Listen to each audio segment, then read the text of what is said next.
Hello everybody, this is Sniperbag and I am bringing you a Let's Play of Dark Souls. The very first one, that is. It is a game that I hold very close to my heart. Honestly, it's probably one of the best games I have ever played in my entire life. I'm not kidding, it's actually one of the best games, I love it. And I'm playing this on a PC, as you can see it's DS fix enabled. I modded the living crap out of this game, but don't worry, it's not gameplay changing, it's just graphics and aesthetics. As you can see, this is after Games for Windows Live went offline, which is why I have the Steam version. Now a couple of things that you might want to consider when you're playing this game on a PC, because oh boy, is this a difficult game to get running on a PC properly. And it's probably even more difficult to record a let's play of this. Now you want to connect an Xbox 360 controller, because basically this game plays way better with a controller. You want to make sure that you're using the DS fix, because it makes the game much more pretty than it was on the console. And you may want to change your download region in the Steam settings to Finland, because this is where most people play on, and if you want to do a lot of summoning and invading, you might want to do that, and I did. So, let's start up a new game here. I'm going to call this character, if I can actually get the name to type in properly. Ah, there we go. I'm going to call this character Sniperbag, as you might imagine. Not too difficult, isn't it? Enter, there we go. Okay. So, it's going to be male. Now, classes. Okay, this might look standard for any kind of fantasy RPG, but honestly in this game it doesn't really matter that much. You can go for whatever class you want. It just defines your starting equipment and a little bit of your stats and your level. Now, you will actually be able to create any character from any character, so it doesn't really matter that much. I guess whatever has the lowest level is probably best, but we might want to go for the Pyromancer, because he's kind of... he has every stat on kind of an average, and he starts with the Pyromancy Flame, which is great. Okay, gifts. This is mostly consumables. Not only we have the binoculars. Okay, I guess you can get those in the very first 5 minutes of the game, so it's not really important. The pendant doesn't do anything, although there was a little bit of discussion about this thing. Now those two, the one HP recovers slowly. Okay, this is one of the like a little bit more of a gameplay heavy item. The old witch's ring is basically only lore, so it doesn't really matter. Let's go with the master key, because this is something that I will probably recommend to everyone who just wants to play through this game. Okay, physique. Let's go for slim, I guess. Faces, and oh boy, do they look hideous. Yeah, okay. This is something Dark Souls 2, and I think even Demon Souls managed to get a little bit better. They looked way better in those games. And Bloodborne as well, which just came out recently, actually. Okay, let's go for a Stora Noble. It looks interesting enough. Let's go for the Parted Center semi-long, because he looks a little bit like this dude from Resident Evil, and this is basically the only hairstyle I can accept. The other don't look too interesting. Hair color, and there I will actually stop here, although you can go and customize and change a lot more. And if you are I guess a slider junkie, you can there's basically a lot of things to customize over here.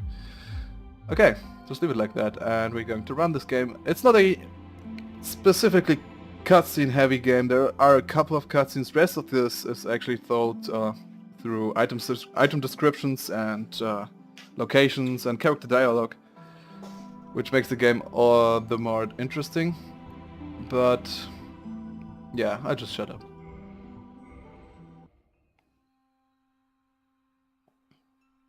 In the age of ancients, the world was unformed, shrouded by fog. A land of grey crags, arch trees, and everlasting dragons.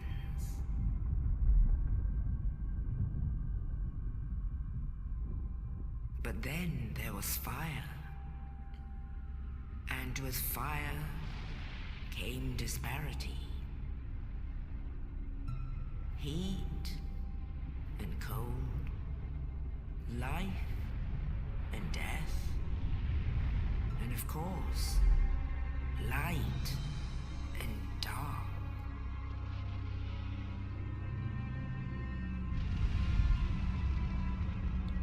Then from the dark they came and found the souls of lords within the flame.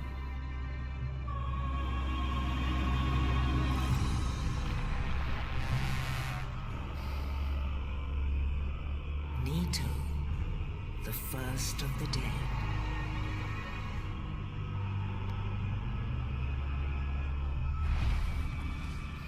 The Witch of Izalith and her daughters of Chaos.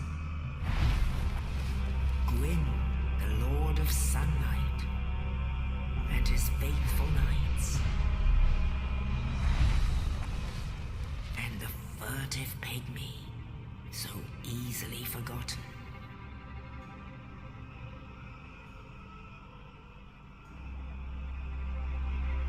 With the strength of lords, they challenged the dragons. Gwyn's mighty bolts peeled apart their stone spears. The witches weaved great firestorms. Nito unleashed a miasma of death and disease. And Seath the Scaleless betrayed his own, and the dragons were no more.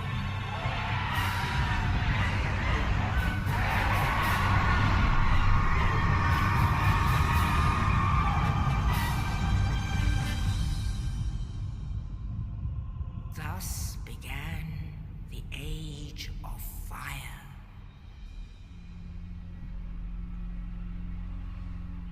But soon the flames will fade, and only dark will remain.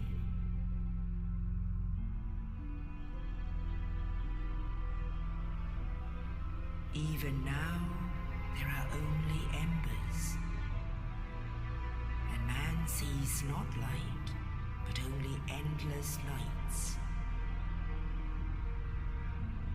And amongst the living are seen carriers of the accursed dark side. So this basically sums up the kind of initial situation we have going on here.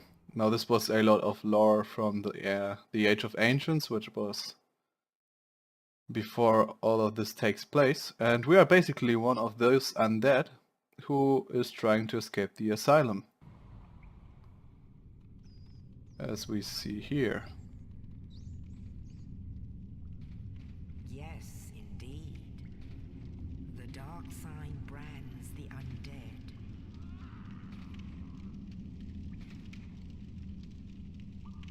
And in this land, the undead are corralled and led to the north.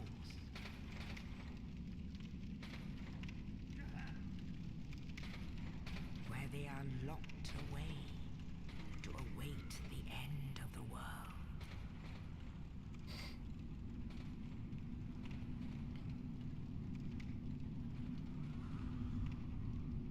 This is your fate.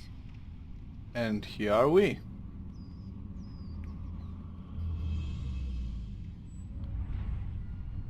Sitting in this dark prison cell.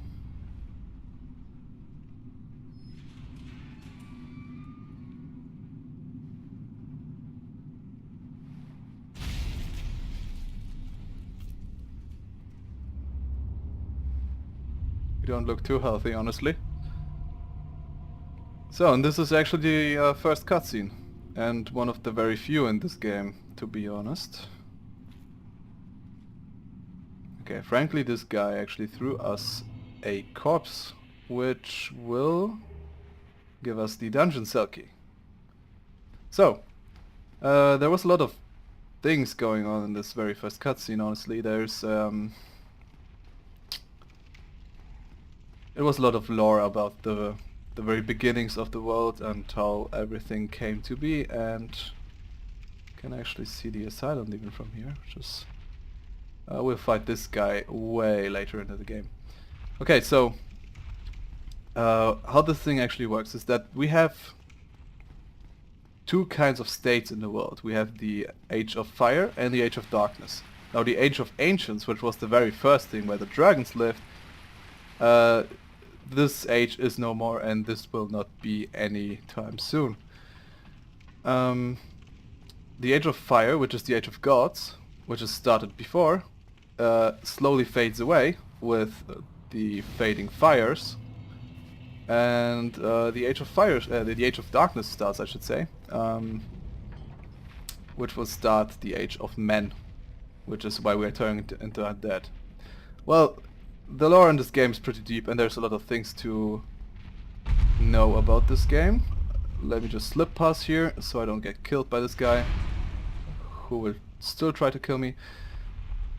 We don't bother with him, not for now anyways. I'm not going to explain the lore too detailed, because honestly I am not the right person for that. I'm just going to collect a couple of things around here. If you want to read or kind of watch more about the lore... Oh, wrong place. I gotta get used to this. You can actually check out the channels from the channels of Epic Name Bro, Vatividia, Terra Mantis, all of those people, because they made a great job of collecting lore fragments from this game and explaining a lot of the lore to you. It's not too... Oh, okay, maybe I should concentrate on playing and not talking, because apparently I forgot about my weapon. Alright, I did pick it up, but I did not equip it. Okay. Yeah, I should really probably concentrate more on playing the game, actually. Yeah, so if you want to read or watch more about the lore, I recommend checking out those guys. They did a great job of collecting lore fragments from here and there, from hither and thither, so to speak. Let's check on the left side. There should be an item up there we will get later into the game. And there is a very important NPC up ahead, who is behind this very wall. And there is a trap here, which as soon as we trigger it, we can actually open up this door over here. Hello. Oh, you. You're no hollow. Thank goodness. Well, a little bit. I'm done for, I'm afraid. I'll die soon, then lose my sanity. I wish to ask something of you. You and I were both undead. Hear me out, will you? Now, this is the guy who threw us the corpse. He was on the roof, and he probably got smacked by that demon that jumped down on us a second ago. Regrettably, I have failed in my mission. But perhaps you can keep the torch lit. Perhaps. There's an old saying in my family. Thou who art undead art chosen. And thine exodus from the Undead Asylum maketh pilgrimage to the land of ancient lords. When thou ringeth the bell of awakening, the fate of the undead thou shalt know. Well, now you know. And I can die with hope in my heart. Oh, don't be so pessimistic. One more thing. Here, take this. An Estus flask. An undead favorite. Okay, now this is a very important item. And this. This not so much. Now, Although we want to escape. I would hate to harm you after death. So go now. And thank you. No problem, mate. Now, can I still talk to him? Yes, I can. I must bid farewell. I would hate to harm you after death. So go now. And thank you. Okay, so this is one of those games where you have to talk multiple times to an NPC to actually get her full dialogue, and this is what we will do with each and every NPC, because the lore is kind of important on this one. And it's difficult to get if you don't listen very closely and don't read through all of the item descriptions. Okay. So, basically this dude who just died, who gave us the Estus Flask, which is an item we use primarily for healing, which we will have 5 and or 10 stacks of depending on where we rest, but we will go into this a little bit later. And we will use this item to heal ourselves. Now...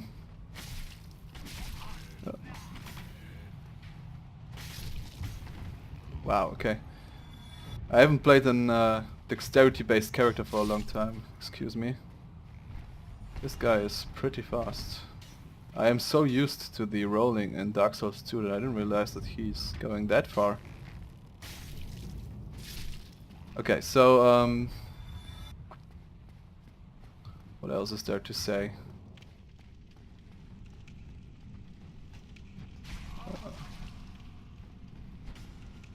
Oh, almost got me there. Sneaky motherfucker. Now, yeah, I have to get used to this game again. Oh! Turns your back.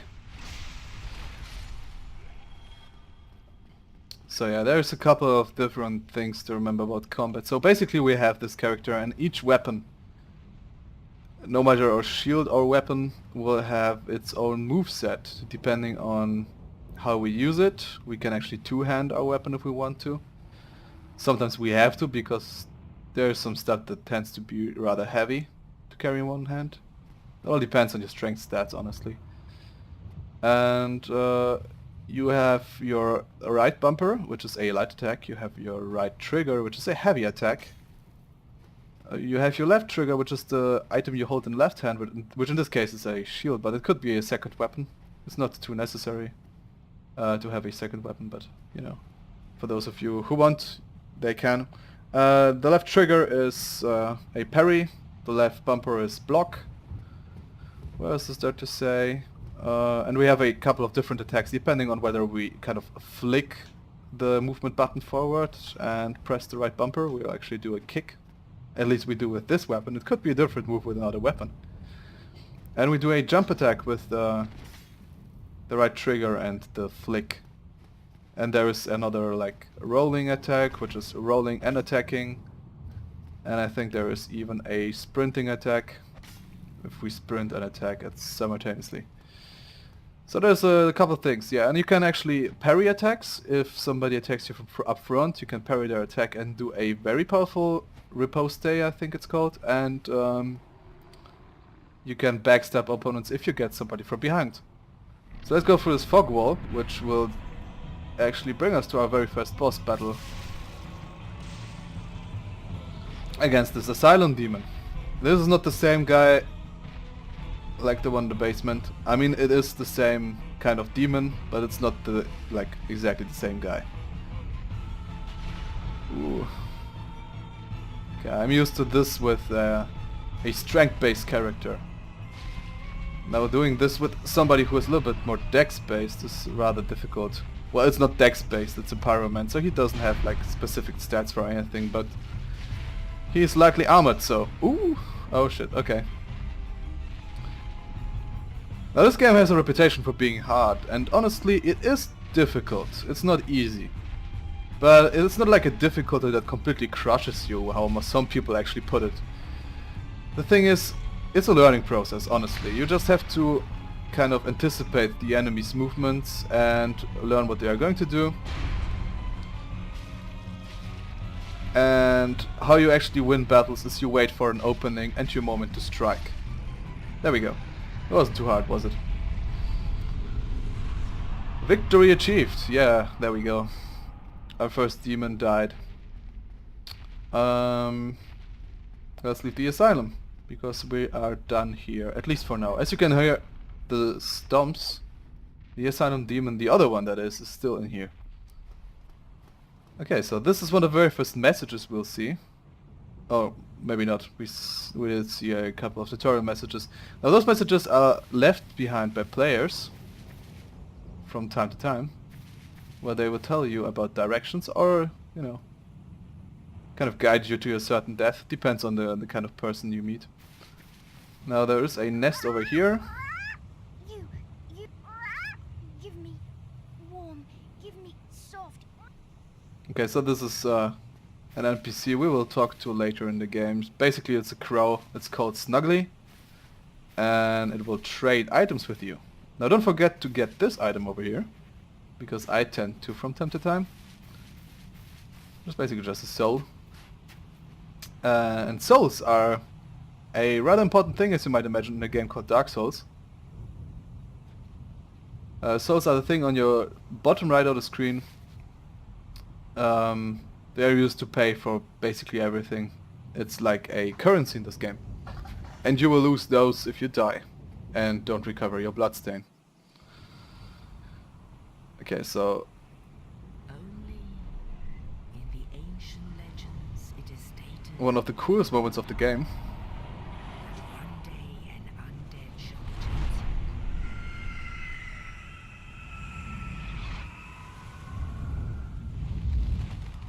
To leave the Undead Asylum in pilgrimage to the land of the ancient lords. Lordran. Lordran. So for those of you who might be a little bit confused about the story, that is a pretty normal reaction, I would say. It's just how this game starts. It's not too straightforward with its story. I just kind of have to puzzle it together.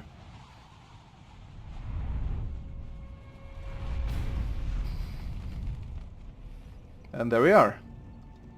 This will be a central hub for us and a place we will return to very, very frequently. It's called the Firelink Shrine, as you can see. And somebody left a message inside of me. Yeah, I know I can level up. Now, I think this will actually make our first episode. It was fairly decent. There was a lot of things to talk about.